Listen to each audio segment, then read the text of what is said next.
welcome back to Ghouls Night In, the spooky chat show with your best ghoul friends. I'm Penny Snark. And I'm Midge Munster. And Midge, you did a Valentine's episode last week. I did. It's true. I wanted to do one too. Sort of. You want to be me so bad. I want to be you so bad, Midge. As soon as I saw this, I knew that I had to tell you and all of our ghouls about it. Oh, hell yeah. I love to hear that. I must ask you, Midge, are you familiar with Valentine's meat juice? Penny, no, and I feel like you're going to tell me something that I wish I hadn't heard, and this is going to be the meat shower all over again. I was going to say, you know when I see unexpected meat, I have to tell you about it. New merch dropping for Valentine's Day. Yes. Unexpected meat. Oh, no. You know what? Scratch that. Never mind. Never mind. Never mind.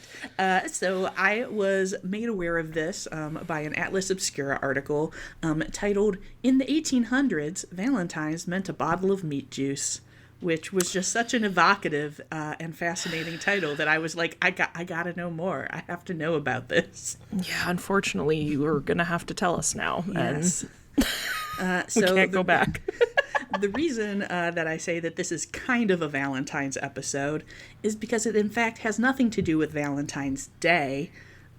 Once upon a time, there was a man named Man Valentine II, which sounds like a Bond girl but himbo name, doesn't it? Man Valentine. So there you go. The time was 1870, and the place was Richmond, Virginia. And Mr. Valentine was married. His wife's name was Anne Maria, and she got very sick, sadly. She was struck with, quote, "severe and protracted derangement of the organs of digestion," which, same too relatable, right? Same girl. So what you're telling me is she was extremely hot and sexy, because pretty much, yep. All hot girls have derangement have the derangement of the organs of digestion. Yes. And Mr. Valentine was like, we need better options for something to nourish the sick with. It needs to be something that someone can take when they have like a stomach irritation. It should be safe to administer, and I will appreciate shouldn't be made of like arsenic or right, radium. Exactly. Right. But he specifically says in his little write-up, which I will tell you the title of later because it's amazing, that it should be something that can help sustain the patient's vitality in concert with their medical treatment. So like, good for you, dude. He's like, yes, go to a doctor, but also you got to eat something. It's so true. Yeah. So he goes down into his basement and starts experimenting. And he's like, hey, what's good for people? Raw meat, obviously. But if you're having... Classically, raw meat. But if you're having digestion problems, you can't just eat the meat and absorb the nutrients. You know what? That's true. It's so true. So Been true, there. bestie. Mm-hmm. And broth and like beef teas already existed, but he was sorry. like, beef tea. Yeah, like they would call Okay. it that, like a savory kind of like broth sipper, a beef Okay. tea. All right, like you do. But Mr. Valentine was like, this is too much water, not enough meat. And he thought that boiling the meat would break down too many of the nutrients. So instead, he devised a process that involved pressure cooking the beef, then strained to get the juice, and then boiling that down into a concentrated liquid, and they mixed it with egg whites to create a tonic of sorts. So... It was recommended that you take a teaspoon of the meat juice, dilute it with 2 or 3 tablespoons of water, not hot water, notably. Cold or lukewarm water only. You could also mix it into your soup or your gruel. So if you're already eating like porridge, you could put a teaspoon of meat juice in there. So why is it fine for it to be hot in the stew, in the porridge, but not in the water? I think that he thought that it was like bad for the patient to have the hot drink. I am not really sure why. I feel like this is some 1870s nonsense. Worse than me drinking cold meat juice, Cold man. meat juice. You gotta have the cold meat juice. They did say if your stomach was like especially sensitive, you could mix your meat juice into some crushed ice. Oh, and just lovely. have yourself a nice little snow Meat cone slushy. of meat Yeah. snow cone, yeah, or icy, yeah. So this is all documented in his account, which is entitled "A Brief Account of the Production of the Meat Juice." Yeah. So he starts giving this meat juice to Anne Maria and is like, "Awesome, it's making her better. This is a great thing. We're going to keep making meat juice." It unfortunately did not seem to be a especially powerful cure. She did die 2 years later. So I'm not 100% confident about So sorry, the efficacy I'm not trying to of this not meat trying to laugh juice. about your death, girl. Yes, but sorry, girl. He tried. He tried. If he wanted to, he would. He And he would. would make you meat juice. He would, and he did. And he quickly began sending samples of Valentine's meat juice to doctors and started to produce it in bulk in his home. So this brief account of the production of meat juice was released in 1874, and it had like kind of his introduction in the beginning, but was really focused on testimonials from doctors explaining how much meat juice could help your patients. Because of course, what do we have at this time? Meat juice can do anything, Midge. Yeah, the magic of meat juice. The magic of meat juice. Meat juice could help with nausea for any reason, pregnancy, seasickness. It can help your dysentery, cholera, typhoid fever. Wow. One of my favorite descriptions in this book was, in addition to, the option of mixing meat juice into water or food, you could make it into a, quote, very pleasant and inviting jelly. Oh, no. What an inviting jelly. Yeah. There were also recommendations for how to use meat juice as an enema, No. which I personally cannot recommend. This is giving me like Vitamita Vegemin Totally, vibes. very much so. But Mr. Valentine was a very good marketer. He really focused on this kind of physician approval. I don't know that that's true, Penny, because I think then he would have given it a different title than meat juice. Oh my God, right? I know. If you're such a marketer, come up with a fun name that doesn't... It's true, but I love so much just because, whenever you're trying to name something, you're going through all of these options, and sometimes you're like, why don't I just call it exactly what it is? Sometimes the simplest answer is the best. Simplest answer is the best. And in this case, I don't know that I would have said if he asked me, and I would not have recommended he call it Valentine's meat juice. But it seemed to have worked out well for him because it became one of the most popular patent medicines available at the day. I'm not going too deep into patent medicine just because that could obviously be its own whole episode. Right. But if anyone is not familiar, basically when we started making things to treat people, there were prescription medicines, which, you had to have a doctor write you a prescription for. And then there were these patent medicines, which you could just go into a store and buy. And they did not have to tell you what was in it. And they made crazy and outlandish claims and were heavily advertised. You may know Coca-Cola was originally a patent medicine with actual cocaine in it. So that was kind of the vibe that was going on. So if you're wondering what was up, it was about like that. What was up in American history. So my favorite, I did look at several meat juice ads. I need to read the description from one of these. So it's just ad, picture of the meat juice bottle. And yeah, I'm picturing it. You're picturing it down below. I'm going to let you know that half of these words are capitalized. And I will try to make that clear from my intonation. So underneath there's this paragraph that says, employed in hospital and private practice, and recommended by eminent medical men for quieting the irritable stomach, aiding digestion, restoring the appetite, and strengthening the patient when other forms of food fail. Wow. It can do it all. It can do it all. You just ask those medical men, and they will let you know. They will tell you all about it. You gotta have that meat juice. Meat Juice even went international in 1878. He took it to the Paris Exposition, showed off that great meat juice. He did end up suing a company in the UK. There obviously were tons of imitators of the meat juice once it gained popularity. There was a company in the UK called like Valentine Extract that was making meat globules. Was the way this article described it, which was more like a bouillon cube.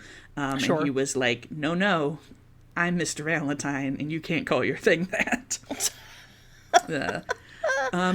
But as far as we know, Valentine's meat juice did not have like anything nefarious or crazy in it. No cocaine this time. It was just some juiced meat. So some of the sources were like, maybe this could have been good for you because like it probably gave you a good dose of iron. And like there wasn't anything like probably wasn't bad. Like actively hurting you. Exactly. Yeah. And like at a time where like some medicines just like literally poisoned you. Like right. You could do much worse than drinking some meat juice. I did really like one of the other things in the booklet. One of the doctors was like, "Oh, like if young men who are so busy, doing their business are, tempted to skip meals and would be led to abuse alcohol instead, they should take a dram of meat juice instead of whiskey." And I'm like, this feels so modern to me. Like, isn't that like, it feels very like carnivore diet, like meat maxing. Like, just take a dram of meat juice, it's the young man, diet. And you can keep rising and grinding. Yeah, no, it does feel very, like, oh my God, what's the word I'm looking for? Yeah, like whey protein. Like it's yeah. I would not be surprised to see some like alpha male TikToker being like, "Hey, bro, I take a dram of my meat juice whenever I get a craving, and I can keep on working." Exactly. Oh, wow. Yes, and one of the ways that Valentine's distinguished themselves with all these copycats around was by trademarking their unique bottle shape. So it's like a pear-shaped bottle. It looks like an Orangina. I literally, so I looked it up, and I was literally thinking, oh, it looks like Orangina. It does. Yes. Mm-hmm. Total Orangina. Also, the illustrations of it kind of look like you, like, mash down a Heinz ketchup bottle. It does. Like, yeah. You could definitely see that. So Valentine's meat juice was having a great time, just living it up. And then, unfortunately, the 1906 Food and Drug Act, the first regulation of medicine in the U.S., when we were like, hey, maybe you should tell people what's in a thing, and maybe you can't just say crazy stuff about what your medicine can't do. And much like our good friend Coca-Cola mentioned before, Valentine's meat juice makes a pivot, and it starts selling itself as for cooking and not for medicine. And well, I think this is just a good time to shout out that we have people today who are trying to remove regulations on things, and who does that benefit? Not the people who are going to be drinking the thing and need almost to know never whether this is just boiled up meat juice or something more nefarious. So maybe keep that in mind when you're considering what sort of things you want to put in your body. But Valentine's meat juice actually then continued as a cooking supplement into so it said that they stopped like large scale production in the 1950s. But it remained on grocery shelves until the company shut down in 1986. So the company, as in Valentine's meat juice company. Yep. They kept on going, and what? Yep. Yeah. So several of the articles I read were like from like Richmond local papers. And they were like, many Richmond residents will recall seeing this on grocery shelves in their youth. Whoa. Yeah. So they basically sold it as like a, a similar to like a bouillon. Yeah. Like a soup starter kind of situation. Starter, yeah. That you would like add to your soups or porridges. I in fact, I don't have meat juice, but I do have like a little tub of beef compressed beef product that I put into soups. Got some better than bouillon kind of situation. Exactly. So I feel it. But the family used all of their great meat juice money to found a museum and several civic projects in the Richmond area. So there are lots of things named after Valentine in Richmond. I would love to hear from any Virginia Ghoulies if they are familiar with the name or this product, because I did also find that fascinating when I was reading it, and they were like, so it was like, oh yeah, in 86, I was like, in 1886? 1886? No. And it was like, no, in 1986. Which also, because it hasn't been said, I know you all know because you can hear and use your brains. But you said this began in like 1874, correct? Yes. So yeah, staunchly within the Victorian era. Oh yes. This is some primo Victorian BS. Primo Victorian BS. But so something that, and this also tangential, this has so many connections to the meat rain, because as that artist created meat jelly beans, there is the Valentine is the name of like the museum that is in like the family home that was donated in Virginia. And so is it a meat juice museum, or is it like it's just a general museum? It's a general museum, and like the man Valentine's brother was like an artist and like art collector. So cool. It was kind of like they used, back in the olden days where the wealthy used their family fortunes to like make themselves seem popular to poor people instead of just stepping on them all the time. Awful, right? They were also awful, but they at least were like, hey, don't you guys want to look at some of the pretty stuff I bought? I hope that his brother's name was Guy. That would be I hope this was Man and Guy Valentine. I'm going to tell myself that it was. I support that. But so the museum still technically owns like the trademarks and stuff for Valentine's meat juice. And they released not the actual meat juice, but they re-released like a Bloody Mary mix inspired by meat juice, which I thought was really fun and a fun way to kind of keep the legend alive. One of my favorite parts of the bottle is the little banner that says like "Nutrio per me," which I don't think is actually Latin. I don't like it. I mean, it is, but I don't think that's correct Latin. Yeah. I couldn't tell you, but I think they were going for like, it nourishes me, but like, or nutrition for me, but it's not quite. Yeah, that's funny. Wild. It's not quite right. And also hilarious. So in a lot of the advertisements, it's meat dash juice. Like it's hyphenated, which is even weirder to me. Yeah. But I do have questions about why the hyphen. Yeah. It's like how they have to spell typography choice, sir. It's like how they have to spell Fruit Loops Froot because it doesn't actually contain fruit. They were like, this contains nothing but meat hyphen juice. Like it's not fully juice. Yes, it's meat. It's mostly meat. They spelled juice Jooc. Meat juice. Juice. Oh my god, I love it.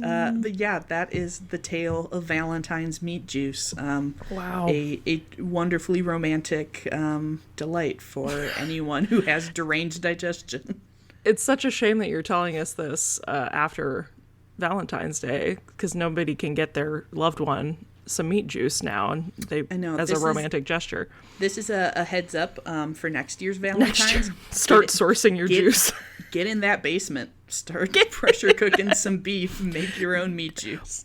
I don't know if this is specifically attached to Valentine himself, but when I was trying to see what these bottles and stuff look like, there is like a meat press situation shown that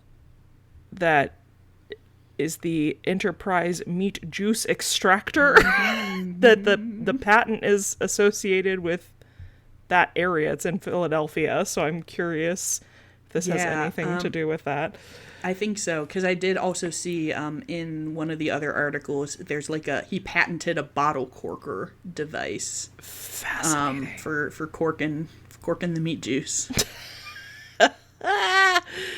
Wow. What a time to be alive 1874 was. Right? 1874 through 1986. Crazy. Wow. Yeah. Good stuff. I hope that all of our listeners enjoyed me bringing you a new deranged meat product to share.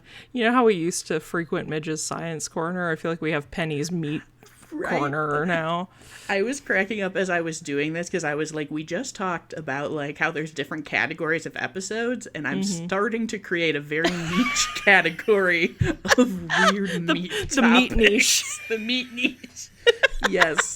Thank you for coming to Penny's Meat Niche. Gross. Oh, well.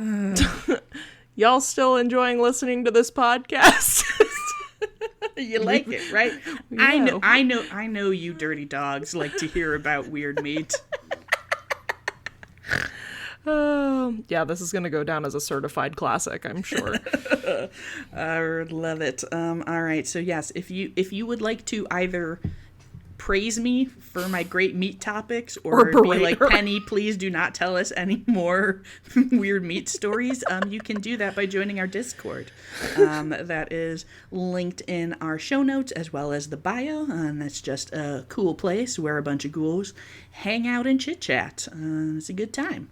You can also let us know how you like the podcast by leaving us a review.